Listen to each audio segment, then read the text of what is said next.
Hello students, today we will discuss what happens to the food after digestion. In previous video we have discussed that how food is digested. Let us discuss what happens to the food after digestion. The food substances like glucose, amino acids, etc. are absorbed by villi and then through the blood capillaries they enter the blood stream. You can see in the picture a small part of small intestine is shown. The inner wall of the small intestine. The inside of small intestine contains small elongated structures called villi. If we see one villi carefully, villi singular is villus. If we see the cut section of one villus, we will see the blood capillaries inside it. Blood vessels are inside it. So, the food like glucose, amino acid, fatty acids, the digested foods are readily absorbed by these villi, and once they are absorbed by these villi, they goes inside the blood capillaries and absorbed in the blood stream. So these foods are absorbed in the blood stream by this small elongated structure called villi. This process is called absorption. But what happens to the food which is left in the intestine? This undigested food then goes to the large intestine, and after it reaches the large intestine, here this undigested food, the water of this undigested food is absorbed in the large intestine.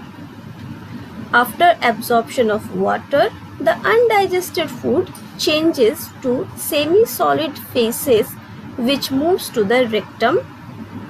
It is passed out of the body at regular intervals through the anus.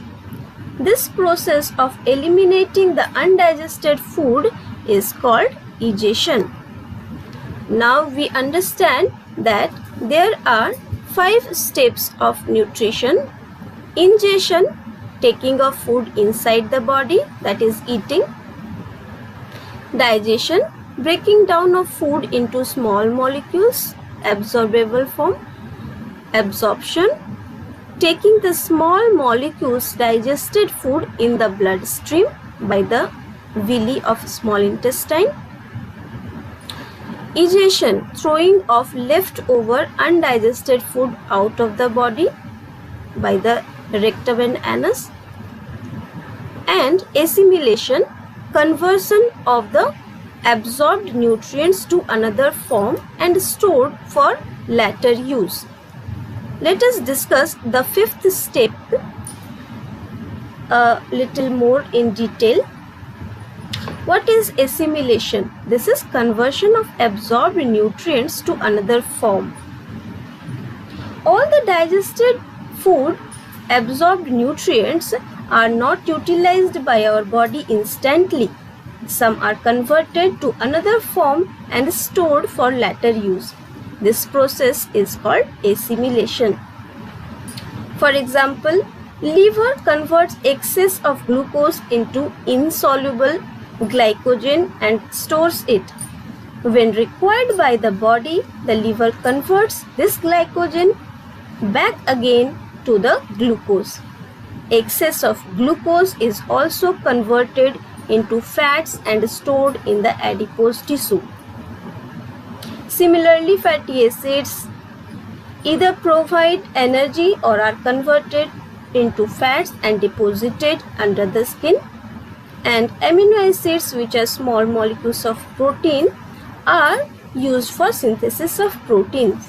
Excess amount of amino acids are converted into urea, which is removed by the kidneys. Let us see the assignments. Explain the role of large intestine.